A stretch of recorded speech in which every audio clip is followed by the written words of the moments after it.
Try again, one more time. ఉంటాడు, గుండె దగ్గర నడిపిస్తాడు అని చెప్పారు. ఇలా అయిన వెంటనే కోపం వచ్చింది, ఇదేనా నడిపించేది అని.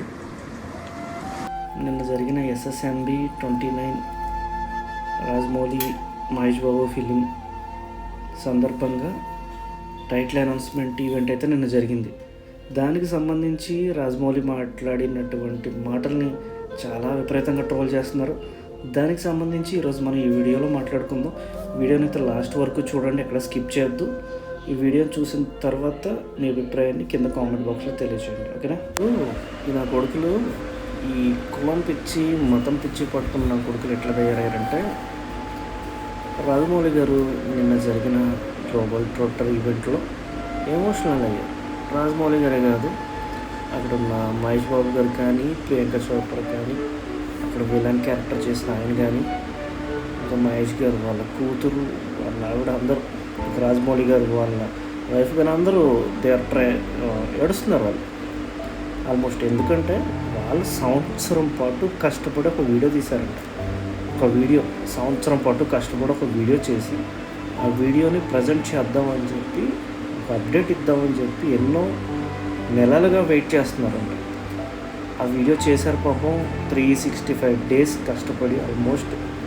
జస్ట్ చిన్న టైటిల్ అనౌన్స్మెంట్ అంతే, వారణాసి అనే చిన్న టైటిల్ అనౌన్స్మెంట్, హీరో లుక్స్, దానికే జస్ట్ చాలా చిన్నది. దానికి 1 year పాటు కష్టపడ్డారంట. చాలా కష్టపడ్డారు ఎడిటర్ కానీ, అక్కడ ఉన్న VFX టీమ్ కానీ అందరూ కూడా. వాళ్ళంత కష్టపడి చేసి మన ఇంత కష్టపడి చేసిన వీడియో ఎలా వచ్చిందో సార్ చూసుకుందాం అని చెప్పేసి రాత్రి, నేను ఈవెంట్ అయింది కదా మొన్న నైట్, చూద్దామని చెప్పేసి వాళ్ళు వీడియో వేసుకుంటుంటే అప్పటికప్పుడే ఉంటారు కదా హ్యాకర్స్ అని కాదు, కొంతమంది తెలుసుకుందాం, అప్డేట్ తెలుసుకుందాం, మన ఛానల్లో అందరికంటే ముందు పెడదాం అని చెప్పి ఎగ్జైట్మెంట్తో వాళ్ళు వీడియోలో ఇవ్వడం, డ్రోన్ కెమెరాలతో వాటిని షూట్ చేయడం స్టార్ట్ చేశారంట.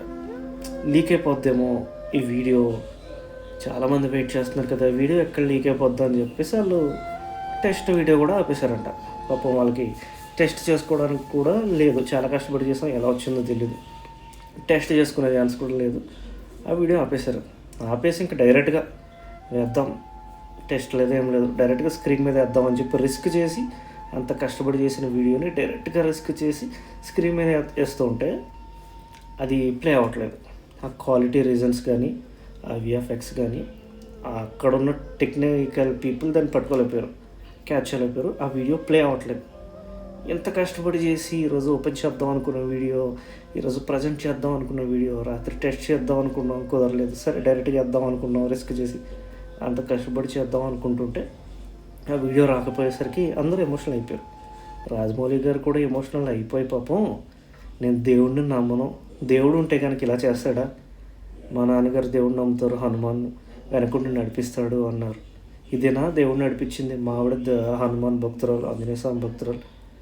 మీ దేవుడు ఉంటే నాకు ఎందుకు ఇలా అన్యాయం చేస్తాడు, ఎందుకు ఇంత ఘోరం చేశాడు, అసలు ఎందుకు ఇలా జరిగిందని చెప్పి ఎమోషనల్గా ఆయన ఏడుస్తున్నాడు లిటరల్లీ.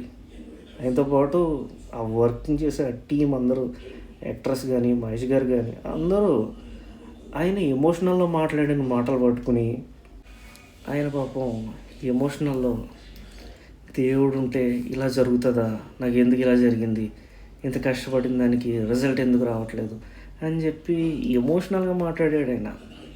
చాలా క్యాజువల్గా బాధపడుతూ మాట్లాడాడు ఆయన. నేను దేవుడిని నమ్మను, ఇందుకోసమే నేను దేవుడిని నమ్మను, ఇలా ఎందుకు అయిందని చెప్పి ఆయన చాలా బాధపడుతూ మాట్లాడుతుంటే, అసలు దాన్ని ఎంత ఘోరంగా తీసుకుంటున్నారంటే వాళ్ళు ఎవరనేది నాకు తెలియదు కానీ చాలా ఘోరంగా తీసుకుంటున్నారు. రాజమౌళి నోటుదోలు తగ్గించుకో, రాజమౌళి నువ్వు దేవుడిని నమ్మట్లేదా, రాజమౌళి ఇలాగా అలాగా అని చెప్పి రకరకాల ట్రోల్స్. నిజంగా రాజమౌళి దేవుడిని నమ్మట్లేదా? మీరు అనుకుంటున్నారా? మీకు తెలుసా నిజంగా రాజమౌళి దేవుడిని నమ్మట్లేదని? అది ఎలా అనుకుంటారు రాజమౌళి దేవుడిని నమ్మట్లేదని? ఆయన ఎమోషనల్గా మాట్లాడాడు. దానికి ఇంత ట్రోలింగ్ అవసరమా? ఎంత దారుణంగా తయారయ్యారంటే చాలా దారుణంగా తయారయ్యారు రా బాబు.